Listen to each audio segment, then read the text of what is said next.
इनको क्या कर दिया, इनको ऐसा क्यों दिया, दे दिया वो दिया। अरे भाई जो जिस लायक है उसको वही तो दिया जाएगा।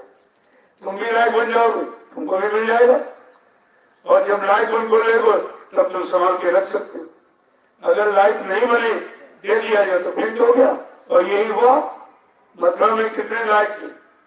45 करोड़ को नामदान दिया, एक भी कोई लायक निकला जो अपने गुरु को पकड़ के रहता, उनकी चरण शरण में रहता। जब ये लिखा बिन गुरु भवनी तरह कोई जो विरंत शंकर सम हुई, चाहे ब्रह्मा विष्णु महादेव के समान, यानी कोई धनवान बलवान बुद्धिमान क्यों नहीं बन जाए, लेकिन भवसागर बिना सदगुरु के कोई पार नहीं कर सकता।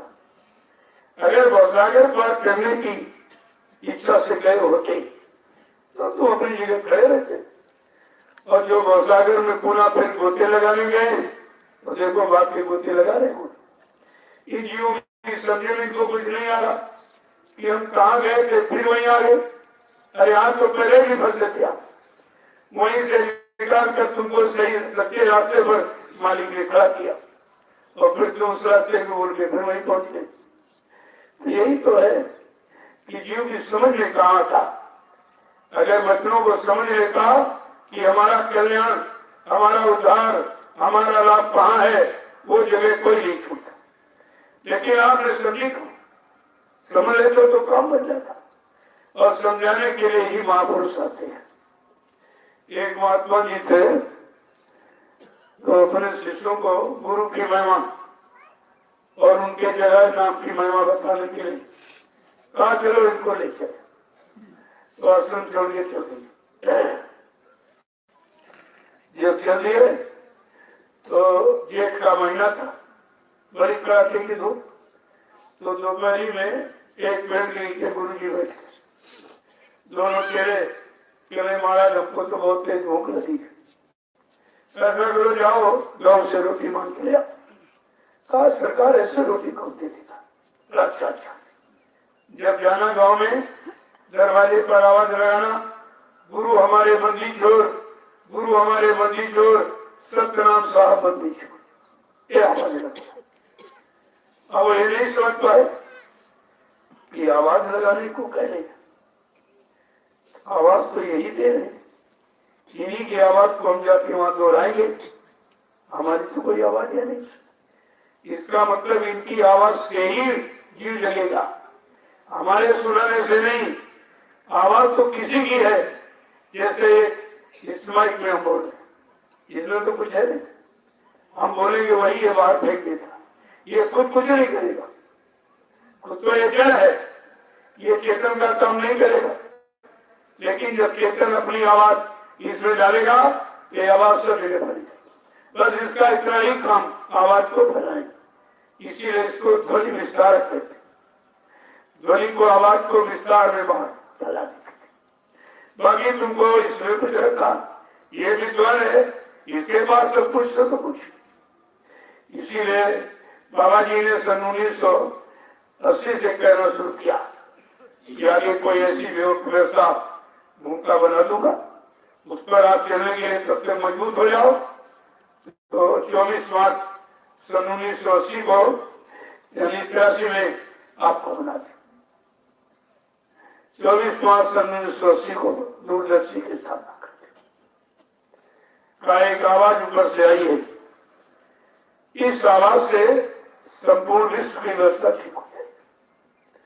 दूरदर्शी अब वो नकल कर रहे लोग, किसने आवाज सुनी, ये तो विषय उसका है, वही दूरदर्शी है, वही सारी समस्याओं से तुमको निकाल कर अलग करेगा, वही तुम्हारी बीमारी, महामारी, कष्ट, मुसीबत, आपत्ति, प्राप्ति तुमको वो से बचाएगा, वो दूरदर्शी का। नकल करने में बहुत मार पड़ेगी। महापुरुषों की नकल मत करो, क्योंकि तुम्हारे पास वो अकल नहीं है कि उनकी नकल कर सको। अगर अकल नहीं है तो आने वाले ये प्रेमी तुम्हारी शक्ल बिगाड़ देंगे। तो सदगुरु के वचनों को तुमने उच्चारण क्यों किया? मेरा तो विषय है नहीं, तुमको तो केवल वचनों को अपने पर लागू करने का, अपने जीवन उतारने का आदेश था, ये सुनाने और गाने बजाने का आदेश नहीं था। लेकिन अब जीव बेचारा भारी मान सम्मान में फंसा है, अध्यात्म में आकर भी वही भाव उसका बना हुआ। कहीं गुरु वचनों को सुनाने गया तो वहां दक्षिणा लेने लगा, सामान लेने लगा। वचन किसी के हैं, केवल सुनाने का इतना बड़ा लाभ जो ले रहे हो, ये वचनों की बिक्री कर रहे हो, वचनों का निरादर हो रहा, और ये कर्म कर्जा तुम्हारे पर चल रहा है, तुमको डबल नुकसान उठाना पड़ेगा। वचनों का तिरस्कार, उसका दंडक, उन वचनों को सुना कर कमाई कर रहे दंडक। इसलिए संत मत में कुछ बोलना ही नहीं, कहना ना बोलना, कुछ ताले जुआ पे रखना, चुटकी का खेल अपनी चुटकी बजा दिखाना, ये इतना बड़ा काम है जीवात्मा को जगाने, परमात्मा से मिलाने का। यहाँ किसी ने कहीं नहीं पाया काम है, ये काम तुम्हारा चुटकी बजाते कर, लेकिन तुम अपनी जगह खड़े रहे। जो कहा जाए उसमें लगे रहो। धीरे धीरे ये खराब समय इसी सेवा और सत्संग सुनने और भजन करने में निकल जाएगा। आगे सतयुग आ रहा है, सतयुग योगी सब विज्ञानी कई ध्यान करे बहुत प्राणी। सतयुग में सभी विज्ञानी होंगे, सतयुग में आपका काम होगा। कलयुग में तो आपको सुधरने का मौका दिया गया। इस कलयुग जब तक है सुधर लो, और सतयुग वाले पर तुम्हारा काम शुरू हो। अगर आप सुधरे नहीं तो ये कार्य तुमको समेट के ले जाए। चलो भाई चलो, तुम हमारे जीव हो, हमारा सामान तुमने प्रयोग किया है, कितने युगों से करते चले आ रहे हो, लिहाजा मैं आपको छोड़ूंगा नहीं। तभी कहा कलयुग में कलयुग जाएगा और कलयुग में सतयुग आएगा। बात तो गलत सतयुग, ये कलयुग अपने कलयुगी जीवों को जरूर समेट के ले जाए, जरूर समेट के ले जाए, और सतयुग जीव बचाएंगे, अपना काम करेंगे। तभी आपसे इशारा किया भाई मुट्ठी भर लो, मुट्ठी भर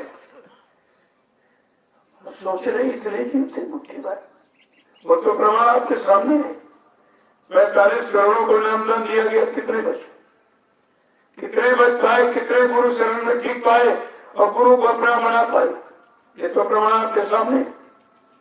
अब ये किसी तरह से इनका कुछ संस्कार ठीक ठाक था तो चले आगे इनका काम हो जाएगा। और इसमें भी तमाम व्यापारी घुस पड़े, सेवा लेंगे, अपनी सेवा लेंगे, तुम सेवा लेंगे क्या करोगे? इतने दिनों से मिली सेवा नहीं तो क्या किया? अपना भी खराब तो सेवा भी खराब करते। मैंने कहा नहीं, कोई सेवा जिसको देनी हो, इच्छा हो, या नहीं मिसलिया, और यहीं पर आपकी लगा दी तो आपको ये विश्वास होगा मेरी सेवा लगी जो आज तक आपने हमको दिया। मैं तो कभी मानता नहीं, मैंने ये भी कहा हमको न मेरे कोई पैसा चुना, न मेरे हाथ में कोई रुपया वैसा सामान देना, क्योंकि हमको इसकी जरूरत ही नहीं। लेकिन प्रभु ने कहा फिर आखिरकार सेवा देकर उसका लाभ कहाँ प्राप्त कर सके, मुझे तो मालूम नहीं कहाँ सेवा दी जाए और वो सेवा कहाँ लगेगी जिससे हमारा परमात्मा काम हो जाएगा।